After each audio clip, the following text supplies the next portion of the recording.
fellow travelers along the path of the beam. I am known on this level of the tower as Jaime and Fuego, and if it please you join me here for a bit of palaver in the Ka-Tet of Hail to Stephen King. That's right, guys. Welcome to the horror show, and you can just call me Fuego for short. I am so very happy to have all of you here. As you can see by this very overstuffed bookcase beside me, Stephen King is indeed my favorite author, and I have had the lengthy journey of reading every single one of his published works in the last 8 years, and so with that in mind, anytime something new Stephen King comes through the air, as I'm going to use as much of this kind of like nod and wink type of analogy as possible, I freak the fuck out, and that was definitely the case here with the just released Flight or Fright by my beloved Cemetery Dance. That is right, based out of Maryland. I have so much of their stuff here, y'all. As you can see, I've got the Doubleday stuff going, you know, with Carrie and Salem's Lot, and oh boy, obviously The Shining. I'm anxiously anticipating my Night Shift, and I've got It. I have, I mean, just Secretary of Dreams. So many different amazing things that these wonderful folks have put out. And this is an anthology which features a couple new tales and a bunch of old classic ones, all pertaining to fear of flying, and it's interesting because of the fact that edited by Stephen King and by Mr. Bev Vincent, who I gave tons of props to as I was last year doing my Road to the Dark Tower movie coverage. He did a book called The Road to the Dark Tower, and he has just an immense amount of knowledge about that wonderful series. So if you get the chance, seek out that book by Mr. Bev Vincent. It is it's a tome of knowledge, and he's you know, I would never call myself a Dark Tower expert. I am a Dark Tower enthusiast. That man,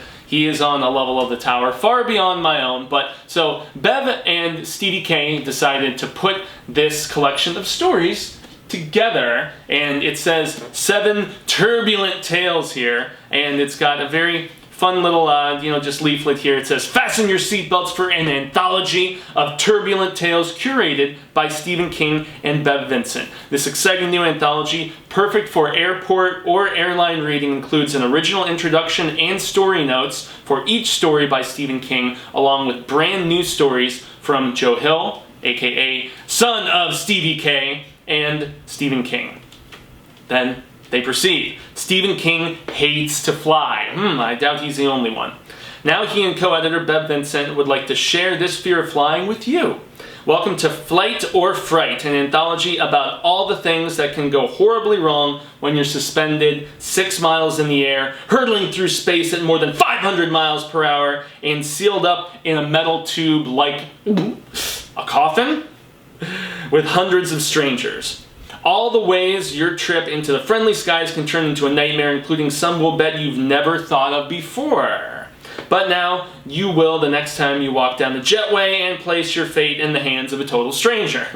Featuring brand new stories by Joe Hill and Stephen King, as well as 14 classic tales and 1 poem. And this is where it gets cool, because from the likes of Richard Matheson, Ray Bradbury, Roald Dahl, Dan Simmons, and many others, Flight or Fright is, as King says, ideal airplane reading, especially on a stormy descent. Even if you are safe on the ground, you might want to buckle up nice and tight. Book a flight with Cemetery Dance Publications for this terrifying new anthology that will have you thinking twice about how you want to reach your final destination. And man, Final Destination was definitely one of the first times that I was in a movie theater, and if you guys haven't seen the movie Final Destination, holy smokes, man. All of the subsequent sequels are, I mean, the second one's pretty damn good, and the last one that they put out, it ties some very interesting things together. If you haven't seen it, I definitely don't spoil anything. But just the whole idea of narrowly escaping a plane that's going to crash based on the premonition that you had, that is a terrific film, man. Devon Sawa, Ali Lur, I want to say, and you know, like Stifler's in it, like it's got a hell of a cast, damn good movie. And so that was one of the first times that I genuinely remember just thinking about just how I am not very safe up in the air. And so I have only, as of now, read the Stephen King story, which I just got done reading. And the big irony about this is I just got home from flying from Denver after an amazing vacation with a very wonderful person just last night. And so what do I have right on my doorstep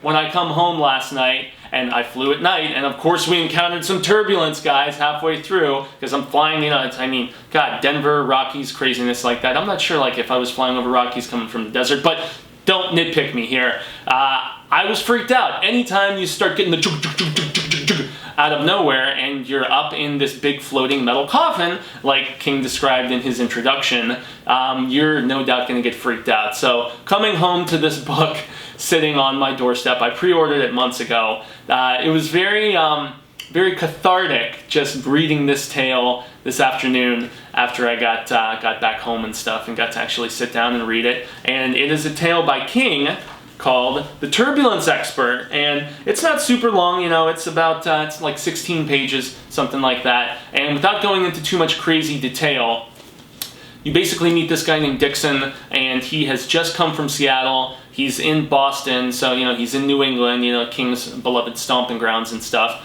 And all of a sudden, he gets a call from this guy who says, you need to be on this plane going to Sarasota, you know, like immediately, you have to go right now. And despite, you know, proclaiming his exhaustion and how, you know, he doesn't want to do it, he pleads as if there's any other way, he ends up conceding and going to do it. And so he is essentially, hence the title, a turbulence expert. And I'm not going to spoil this story, with the exception of just saying that he always has this specific spot that he sits on in the plane. It's like it's like middle row. It's like right near, well, I'm not going to try to spoil too much, but yeah, middle seat, this very specific spot on the plane. And it's, King very amusingly to me describes the people who are seated on each side. There's this, you know, gin-swilling businessman, total asshole, and then there's this really sweet, mild-mannered, like librarian-ish older woman type. She's a widow. She's going to visit and hang out for a few weeks with a bunch of fellow widowers that she's met in an internet chat room, and some of the quips from the gin-swilling businessman about the joys of the internet, you know, his back-and-forth banter with her are funny. But the story really just focuses upon the mysterious job that this turbulence expert is basically on this plane to do. And, you know, a lot of it is shrouded in mystery until, you know, you get towards like the mid to back half of the story. And as you can imagine, the plane does in fact encounter some problems when it's all those miles in the air, and you basically get to find out why this dude is on this particular plane, and, you know, what his function is, good or bad, you know, without spoiling anything. And it's a quick read, and it's definitely not for me like one of the most memorable King stories, but it definitely showed the sheer terror that somebody, regardless of how seasoned of a flyer they are, can experience. I think that in some ways, if you're that seasoned of a flyer, you're probably going to fall into one of two camps. I doubt there's going to be any indifference. You're going to be either somebody that has flown so much, you're just one of those whatever at ease seasoned pros that could basically, you know, sleep through every bit of turbulence and be just right as rain, and everything could be totally hum-diddly-umpty, perfectly fine. But then I think that there would be the other extreme of the person who they're just paranoid because they have to do it so very often, and they're always wondering, like, this is a game of Russian roulette. When is my luck going to run out? You know, it's inevitable. It just has to happen. You know, even though they say that you're safer in a plane than you are like crossing the street or driving in a car or whatever. But, you know, something really interesting that King mentions in his introduction, and his introduction is fascinating. You know, he basically goes at length into why he hates flying, has the fear developed more so and more so when he had to fly more for speaking engagements, book tour stuff, up until the mid-'80s, and then he tells a crazy story about when he, as far as he perceives it, had a brush with death in a smaller plane. And so, yeah, it's a fascinating story, and it really kind of shows some insight into King's fear of flying, but also he flips the coin around in the introduction as well and gives just some insight as to the faith that has come upon him as time has gone by as well. And obviously, you know, he was here to talk about this story about, you know, his midair terror and to actually impart that little anecdote. And so I think that maybe King started on the one extreme, and then as he just sings the praises of these two pilots who were able to face this frightening situation and save his life, basically.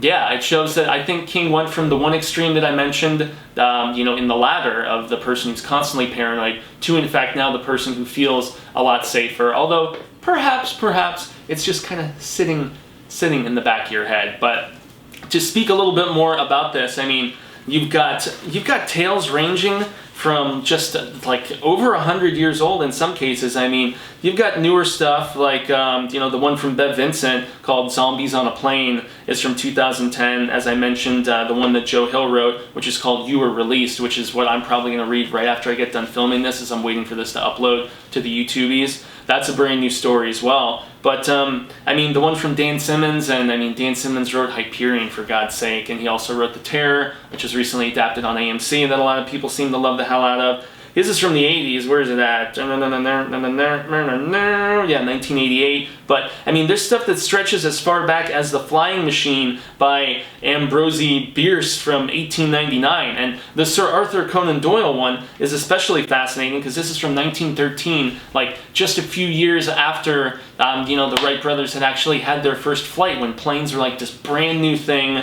You know, lots of other noteworthy names on here as I scan. You know, this is definitely one of the biggest and coolest ones, the Richard Matheson one, which is Nightmare at 20,000 Feet, and pretty much everybody knows this because it's been so ingrained in the popular culture. You know, it was the Matheson tale, and then it was made into an episode of The Twilight Zone, very notoriously, with Mr. Shatner, that's right, Kirk himself, sitting near this window and believing he sees this gremlin that's like destroying the side of the plane and is going to cause it to wreck. I know they remade it for that Twilight Zone movie in the early 80s, and I want to say John Lithgow. Maybe. I could be totally wrong because I'm just riffing on this, but that is about as classic as it gets. It was spoofed on The Simpsons and The Treehouse of Horror. So, I mean, that is some truly BA stuff. But, yeah, man, you've got lots of big-time names on here. Bradbury, as we mentioned, Roald Dahl, so, you know, James L. Dickey, a story from 1981. Actually, I believe that is the poem, actually, yeah, a poem called Falling. But another really cool thing that I mentioned is that you've got King doing little like paragraph introductions to every single one of these tales that him and Bev basically picked out. And then you have an afterword by Bev Vincent also. So, I mean, Cemetery Dance never plays around, dude. And this is a Dudes and Dudettes. And I can't wait to rediscover some of these because I have read the Matheson story before many years ago. I have not read the Conan Doyle or the Dan Simmons. So there's a lot of interesting stuff in here that I am very excited to check out. I know that there are some very nice specialty editions of these that I don't believe are still able to be obtained. However, I think that this might be available Amazon or perhaps still in a later edition through Cemetery Dance, although I cannot guarantee that. I'm sure you can seek it out through third-party sellers on eBay or Amazon if it's not available at you know still through Cemetery Dance. But yeah, I gotta say, the Turbulence Expert was a fun little diversion with King, yeah, it's perfect for a layover or for just you know some time spent at home. I was much happier reading this at home as opposed to, I was thinking this book was going to arrive before I left on my trip, and then I was like, oh, you are definitely going to be reading this as you're hanging around in the Denver airport or in the Phoenix airport. But yeah, I was happier to be on the ground and without any planned time of going back up in the air anytime soon. But yes, great collection from the talent assembled, obviously, and I can vouch for it being a very interesting little jaunt with King, and I very much look forward to checking out all the other stuff. And especially, I love when King gives his insight about stories and presumably why he picked them. And so yes, this is going to be a badass read to go through. I know it's also available as an ebook, either already or very, very soon, and it's also going to be on Audible and audiobooks.com and stuff like that, so you can have somebody read this collection of tales to you at some point soon if you can't already. So shout out to Richard Chismar, obviously, Blue, you know, all the cool peeps from Cemetery Dance. and obviously Mr. Bev Vincent as well for helping put this together. So I gotta extend a grande gracias to all of you peeps in the Hail to Stephen King Ka-Tet here. I have been Jaime and Fuego. You can find me on all social media sectors like Twitter, Instagram, Facebook. You can see all of my old and Fuego-tainment content on YouTube with some new stuff coming very soon, and I just don't want to divulge exactly what it's all going to entail, but I have pretty much decided that there's going to be a taste of content, new stuff on the Infuegotainment YouTube, and then there's also going to be some additional Patreon stuff that I'm very much looking forward to doing if you want to actually support stuff that I'm doing beyond the horror show, because a lot of time and effort, you know, from Cecil especially being the showrunner and putting the bulk of the work into this, but you know, myself with this show and just yeah, I'm very excited about trying to branch out and, you know, hopefully fit in some time for other things as well in the coming months and, you know, ultimately in the ongoing future. I have to also give a big reminder about the fact that on September 1st, I will be celebrating the 100th episode of this program, the 100th Hail to Stephen King. I was originally hoping that we could go live with it on YouTube, but we are still on probation with YouTubies because of the fact that we had a video from years and years and years ago get flagged for something, and we are awaiting until late September when things go back to normal and we can start doing news and booze and all those different things that we used to do live. But we will be doing a recorded bit for YouTube, and then there's also going to be some exciting interaction on Facebook Live through the Horror Show Facebook. So we're going to be doing some Q&A and you know, some giveaways and Ask Me Anything, my second AMA here for the program, which is going to be a whole ton of fun. So if you have any memories of this particular show, or just shout outs to Sai King, just great memories of experiencing his work either for the first time or as years have gone on, please send either a video that's less than 2 minutes talking about why you enjoy El Rey so much or your appreciation of this program, or if you just want to do something as basic as say, hey, this is my badass bookshelf in my collection, my shrine to El Rey. I am going to be doing all of that stuff combed together for the, I guess, the companion episode that's going to be on YouTube as well. So very much look forward to that. And I look forward to further interactions with everybody in the Hail to Stephen King Facebook group. If you are not a member and you are watching this program, I am on there every single day, and we have a growing near 200 bit. I know, you may say, oh, you know, there's King groups on there with tens of thousands of people. There are, but we have a very closely knit Ka-Tet on there. We have a lot of very adamant and very passionate posters on there that I am just so very blessed to have seen just the interactions with them and myself, but also with each other, the friendship, and you know, just the kef that is growing. It's pretty badass to see. And it's just very humbling that this program that started out as just a little passion project for me almost 2 years ago now, when I did an unofficial pilot, which was basically Stephen King's 69th birthday, why you need to read Stephen King. That was the backdoor pilot essentially for this program that started at the beginning of 2017. So with that in mind, I look forward to those further interactions. And until the Wheel of Ka comes around once more, I say hasta luego, sin amigos, constant readers and constant viewers alike across the planet. I hope that our interactions occur sooner rather than later. And until that instance occurs, remember, stay scared and read Stephen King, most notably anything that King has done through Cemetery Dance. So go out and obtain yourself a copy of this. You'll probably discover some awesome authors beyond El Rey that you need to scope out further.